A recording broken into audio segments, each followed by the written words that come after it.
Friends, कैसे हैं आप सब। तो डियर, आज का क्लास जो है ये हम लोगों का क्लास 6 का चैप्टर 2 है, आखट खाद्य संग्रह से भोजन उत्पादक तक। तो आज का जो क्लास है ये हम लोगों का सेकंड क्लास है। फर्स्ट क्लास हम लोग डिस्कस कर चुके हैं। हम लोग स्टार्ट करते हैं आज का क्लास। तो देखिए, पहले वाले चैप्टर में हम लोग क्या क्या डिस्कस किए थे थोड़ा सा हम बता देते हैं। जैसे कि हम लोग देखे थे आखट खाद्य संग्रह के बारे में, जो कि एक जगह से दूसरी जगह घूमते थे।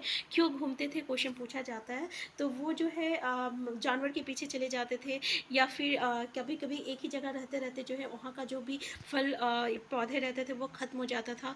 फिर अलग अलग मौसम में अलग अलग जगह पे पेड़ पौधे उगते हैं, तो इस कारण भी जाते थे। कभी कभी पानी एक जगह पे ख़त्म हो जाता था तो पानी की तलाश पे भी जाते थे। इसके अलावा हम लोग देखे थे आपका ये चीज़ काफ़ी इंपॉर्टेंट है कि पूरा पाषाणिक पूरा स्थल, नवपाषाणिक पूरा स्थल और महापाषाणिक पूरा स्थल। तो हम आपको बताया थे कि ये चीज़ को जरूर देख लीजिएगा कि महापाषाणिक पूरा स्थल में कौन कौन सा आता है। तो आदि चुल्लुड़ आता है और ब्रह्मगिरी आता है। नौपाषाणिक में क्या आता है, तो जैसे कि पेयम्पली है नौपाषाणिक में, फिर हल्लूर है, फिर महागरा है, कोल्डी हवा है, चिरांद है, मेहरगढ़ है, बुरझोम है, फिर यहाँ पे दौजली हेडिंग है। तो ये सब जो है ये हमारा नौपाषाणिक पूरा स्थल है। फिर पूरा पाषाणिक पूरा स्थल कौन सा है, तो हुसगी जो है ये हमारा पूरा पाषाणिक पूरा स्थल है, और भीमबेटका है, दो है। ठीक है, तो यहाँ से आपको क्वेश्चन कुछ दे दिया जाएगा, बोला जाएगा कौन सा पूरा पाषाणिक पूरा स्थल है, कौन सा नौपाषाणिक पूरा स्थल है। तो ये आपको याद रहना चाहिए। इसके अलावा हमारा आरंभिक गांव में इनाम गांव जो है ये हमारा आरंभिक गांव है। और ये जो है हमारा आधुनिक नगर में मुंबई कोलकाता, ये जो है हमारा आधुनिक नगर है। तो एक बार इसको आप अच्छे से देख लीजिएगा, यहाँ से हमें जो है क्वेश्चन देखने को मिलता है। ठीक है, तो चलिए इसके बाद हम लोग ये भी देखे थे आग की खोज के बारे में देखे थे। तो हम लोग देखे थे आग की खोज, आग का जो है अवशेष मिला था। तो इससे लगा था कि इससे ऐसा लगा कि ये लोग जो है आग का प्रयोग करना सीख लिए थे। फिर यहाँ पे सबसे जो इम्पोर्टेंट चीज़ हम लोग देखे थे ये आपका देखे थे पूरा पाषाणिक काल, मध्य पाषाणिक काल, और जिसको हम लोग माइक्रोलिथ या लघु पाषाण भी कहते हैं, और हम लोग नवपाषाण काल के बारे में डिस्कस किए हुए थे। आज का जो क्लास है फिर हम लोग बचने की प्रक्रिया देखे थे। हम लोग देखे थे कि जो ये जानवर जो मतलब पालते थे, वो जानवर का दांत जो रहता था और शिंग जो रहता था, जो आपका क्या कहते हैं जिसको पाला नहीं जाता है उसको हम लोग, हाँ, जो जंगली जानवर होते हैं उसकी तुलना में ये छोटे होते थे। और ये लोग ऐसे अनाज का प्रयोग करते थे यानी बीज के लिए, जिसकी जो डंडलें होती थी ना काफ़ी वो मजबूत होती थी, ताकि वो दानों के भार को जो है संभाल सके। इसके अलावा जो है बीज जो है ऐसे बीज को रखा जाता था जो जल्दी खराब ना हो। ठीक है, ये सब हम लोग देखे थे। ठीक है, आज के क्लास में हम लोग क्या देखने वाले हैं, आज के क्लास में हम लोग देखने वाले हैं कि जानवर चलते फिरते खाद्य भंडार। तो जानवर जो है बच्चे देता है तो जल्दी जल्दी उसका संख्या जो रहता है बढ़ते ही रहता है। तो जैसे कि अगर हम लोग गाय की बात करें, बकरी की बात करें, तो एक तो उसकी जनसंख्या भी बढ़ रही है, ऊपर से ये लोग दूध भी देते हैं, तो ये भोजन का एक अच्छा स्रोत बन गया था। तो इसलिए हम लोग कह सकते हैं कि पशुपालन जो है ये भोजन के भंडारण का एक तरीका बन गया था। ठीक है, तो फिर यहाँ पे देखिए आरंभिक कृषक और पशुपालकों के बारे में पता कीजिए। तो यहाँ पे क्या है, अच्छा यहाँ पे चलिए देखते हैं अस्थाई जीवन की ओर। इसमें कुछ खास इंपॉर्टेंट नहीं है।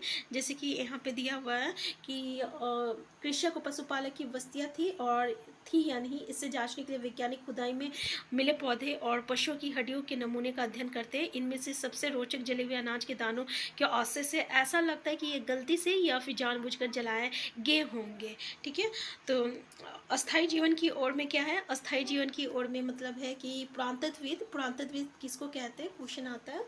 तो अब देखिए, अब हम लोग थोड़ा सा स्लो पढ़ेंगे। ठीक है, क्योंकि ये सब हम लोग पढ़ चुके थे इसलिए हम फास्ट बोल दिए।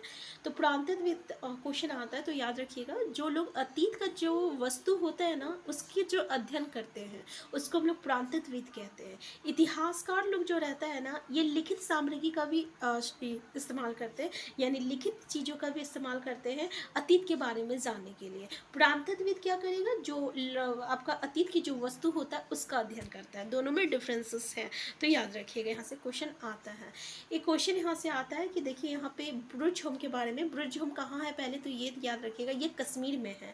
यहाँ पे लोग जो है ना गड्ढे के नीचे रहते हैं, उसे क्या कहा जाता है, क्वेश्चन पूछा जाता है भाई, उसे गर्तवास कहा जाता है। ठीक है, तो इसमें उतरने के लिए सीढ़ी भी होती थी, और ठंडे के मौसम इनसे उन्हें ठंडे के मौसम में क्या होता था, सुरक्षा मिलता मिलता होगा। तो पुरातत्वविद को झोपड़ियों के अंदर और बाहर दोनों स्थान पे आग के मतलब जलाने की जगह मिली। इससे ये लगता होगा कि उस वो जो है अपने मौसम के अनुसार घर के बाहर भी और घर के अंदर भी खाना पकाते होंगे।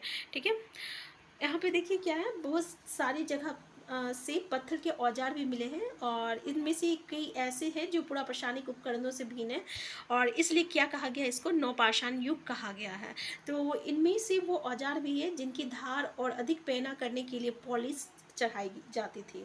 ठीक है, ओखली और मैसूर देखिए मसूल सॉरी ओखली और मसूल का प्रयोग जो है अनाज तथा वनस्पतियों से प्राप्त अन्य चीज़ों को पीसने के लिए किया जाता था। यहाँ पे ओखली और मसूल भी मिला है। ठीक है, उसी तरह से प्राचीन प्रस्तर युगीन औजारों का निर्माण और प्रयोग लगातार होता रहा है। कुछ औजार जो है हड्डियों से बनाया गया है। ठीक है, तो ये सब चीज़ें जो है वहाँ पे देखने को मिला है।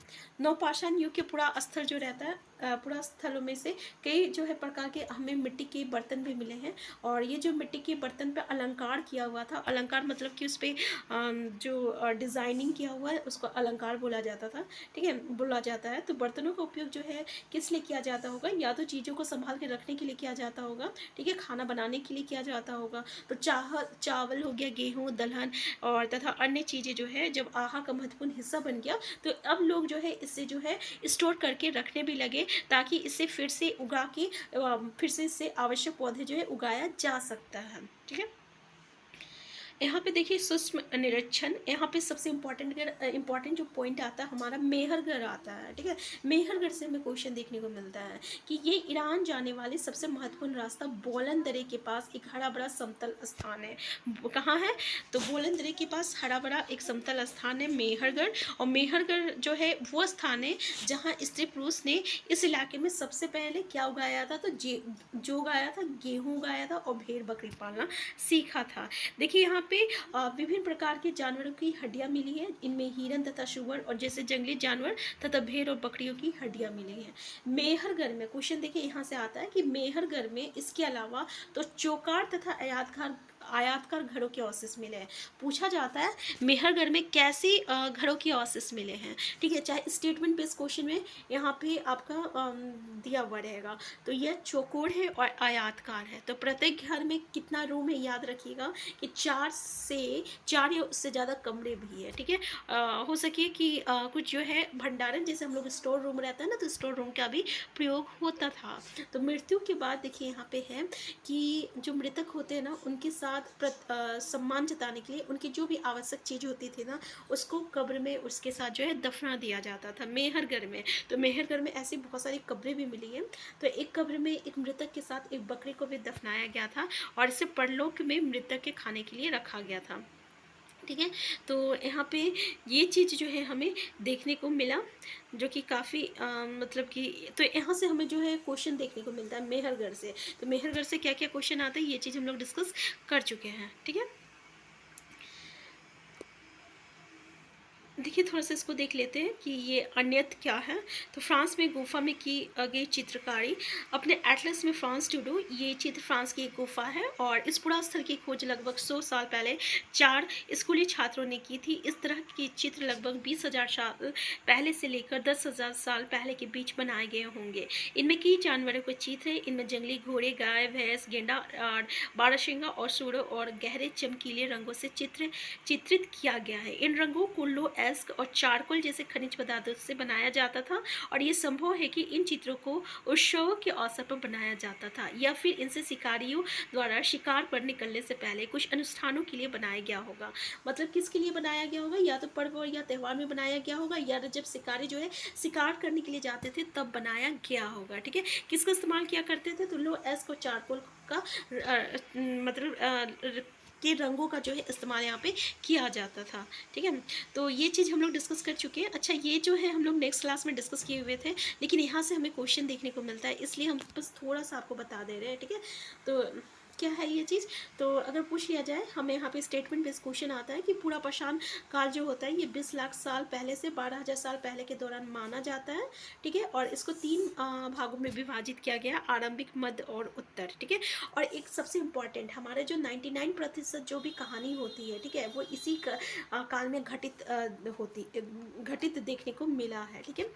और इसके अलावा हमारा जो मध्य पाषाण युग है, जिसको लोग मैशोलिथ कहते हैं, इसका जो है लगभग 12,000 साल पहले से लेकर 10,000 साल पहले तक का माना जाता है। और इस काल के पाषाण औजार जो है आमतौर पर बहुत छोटा होता था, यानी औजार जो रहता पत्थर का बना हुआ रहता था, बहुत छोटा रहता था, इसलिए इसको माइक्रोलिथ कहा गया है या लघु पाषाण कहा गया है, ठीक है। फिर अगला जो युग था वो लगभग 10,000 पहले से था, नवपाषाण युग। तीनों पाषाण का जो आपका जो टाइमिंग पीरियड है ना, वहाँ से हमें क्वेश्चन देखने को मिलता है। तो ये चीज़ आप लोग याद रखिएगा। तो आज का क्लास हम यहीं तक रखते हैं। तो ये जो है क्लास चैप्टर हम लोगों का ख़त्म हो गया है, और इस चैप्टर से रिलेटेड जो भी इंपॉर्टेंट पॉइंट था हम लोग डिस्कस कर चुके हैं। हम फिर मिलते हैं नेक्स्ट क्लास में। और ये सीटेट के साथ साथ बीपीएससी या बिहार स्टेट की आप तैयारी कर रहे हैं, तो उसके लिए भी आपके लिए 6 to 10 तक का एनसीईआरटी काफ़ी इंपॉर्टेंट है। तो एनसीईआरटी की एक ही पॉइंट को डिस्कस करने के लिए आप हमारे साथ जुड़ सकते हैं। हम फिर मिलते हैं नेक्स्ट क्लास में। Thank you.